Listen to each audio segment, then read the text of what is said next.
اعوذ باللہ من الشیطان الرجیم بسم اللہ الرحمن الرحیم۔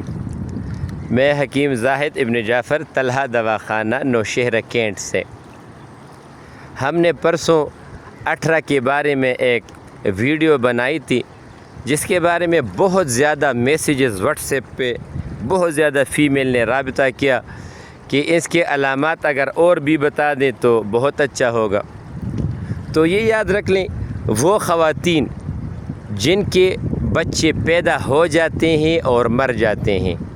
اور کلر ان کا چینج ہوتا ہے، یہ 18 کے زمرے میں آتا ہے۔ دوسری بات یہ ہوتی ہے کہ کچھ فیمیل ایسے ہوتی ہیں جن کے کزن میریجز ہوتے ہیں، جو کہ قریبی رشتہ داری میں اگر شادی ہو جائے تو اس میں کچھ بچے ایسے ہوتے ہیں جو کہ اب نارمل تو ہوتی ہی ہیں، لیکن کسی کا سیکسچل آرگن نہیں ہوتا، وہ جگہ بالکل بند ہو جاتی ہے، بند ہوتی ہے اور پتہ نہیں چلتا کہ یہ میل ہے کہ فیمیل ہے۔ کچھ اب نارمل بچے ایسے ہوتے ہیں جن کی پاخانے والی جگہ بالکل نہیں ہوتی اور اس کے لیے پھر بہت زیادہ آپریشن اور یہ سب کچھ کرانا پڑتا ہے، اور یہ ایسے بچے عموماً وہ بھی بہت جلدی مر جاتے ہیں۔ ایسے خواتین کا اگر آپ انالیسس کر لیں تو ان میں یہ مسئلے پائے جاتے ہیں: چڑچڑاپن، ذہنی دباؤ بہت زیادہ ہوتا ہے، ملنے کے دوران جلن کا ہونا، ہم بستری والے سائڈ پہ دل کا نہ ہونا۔ کچھ فیمیل ایسی بھی ہوتی ہیں جن کا رشتے میں بالکل غیر ہوتے ہیں، اس کے باوجود بھی ان کی جو اگر حمل ہو جاتا ہے تو زیادہ سے زیادہ 5-6 ہفتے تک تو اس میں ہوتے ہیں، لیکن اس کے بعد گروتھ مکمل ختم ہو جاتی ہے، ہارٹ بیٹ جو ہے وہ بالکل نہیں ہوتی، اور وہ پھر تقریباً 2-3 مہینے کے اندر آپ کو ایبورشن کرنا پڑتا ہے، یعنی حمل جو ہے وہ ضائع ہو جاتا ہے۔ کچھ فیمیل نے مجھے یہ بھی فون کیا کہ ہم نے 9 مہینے تک مسلسل جس جگہ سے ہم دوائی کھاتے رہے، جو انجیکشن انہوں نے لگانے تھے وہ بھی لگاتے رہے، اس کے باوجود بھی ہمارے بچے جو ہیں وہ پیدائش کے وقت یا اس کے 2-3 دن کے اندر وہ مر جاتے ہیں۔ ایسی خواتین کے ٹیسٹ اگر کر لیے جائیں تو اس کا جو ٹیسٹ ہوتا ہے IgM، ٹکسوپلازما، بروسیلا،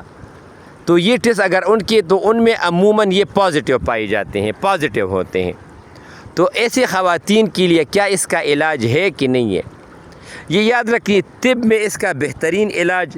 ہمارے پاس تو اللہ تعالیٰ کے فضل سے بالکل موجود ہے۔ یاد رکھ لیں، اس میں کوئی بھی اگر آپ کو معجون اور گرم چیزیں، گرم دوائیاں دینا شروع کر دے تو اس سے حمل تو ہے، اس میں ہلکا سا گروتھ تو ہوگا لیکن وہ بچے گا نہیں، وہ ضائع ہی ہوگا۔ اس میں ہمیشہ گرم تر دوائیوں کی ضرورت ہوتی ہے یا تر گرم کی۔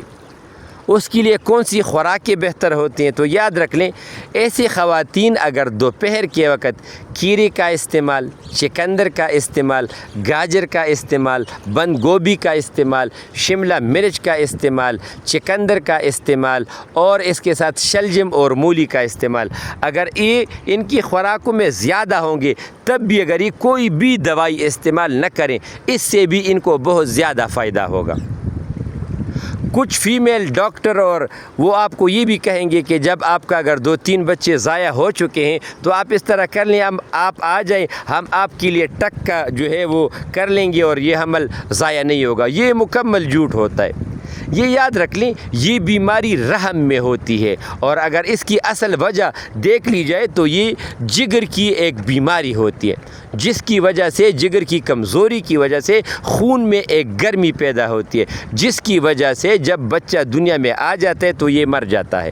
یہ رحم کی ایک بیماری ہوتی ہے، لہٰذا اس میں آپ رحم کو جتنا مضبوط کرو گے تب یہ حمل جو ہے یا ضائع نہیں ہوگا، اگر نہیں کرو گے تو یہ ضائع ہو جائے گا۔ کچھ فیمیل کو یہ شکایت ہوتی ہے کہ ان کی جو لڑکیاں ہوتی ہیں وہ بالکل ٹھیک پیدا ہوتی ہیں اور جو لڑکے ہوتے ہیں یہ مر جاتے ہیں۔ کچھ 18 کی شکایت میں یہ بھی ہوتا ہے کہ اس میں لڑکی اور لڑکیاں دونوں مرتی ہیں۔ کچھ فیمیل کو یہ شکایت بھی ہوتی ہے کہ ان کے جب بچے پیدا ہو جاتے ہیں تو وہ کمزور ہونا شروع، صحت مند ہوتی ہیں اور وہ کمزور ہونا شروع ہو جاتی ہیں، اور جب آپ اس کے اگر کال پہ ہاتھ رکھیں گے تو کال ایک سائڈ پہ آ جاتی ہے اور جو اس کی ہڈی ہوتی ہے تو وہ ادھر رہ جاتی ہے۔ ان سارے مسائل کے حل کے لیے کسی کو بھی یہ مسئلہ ہو، ہمارا واٹس اپ نمبر ہے 0333 91 38 479 03339138 479۔ کوئی بھی آپ کا کویسچن ہو انشاءاللہ تعالی طبی لحاظ سے اور جو اسلامک پوائنٹ آف ویو سے میں آپ کو مکمل جواب دوں گا، اور اللہ تعالیٰ کا فضل لازمی ہوگا۔ السلام علیکم۔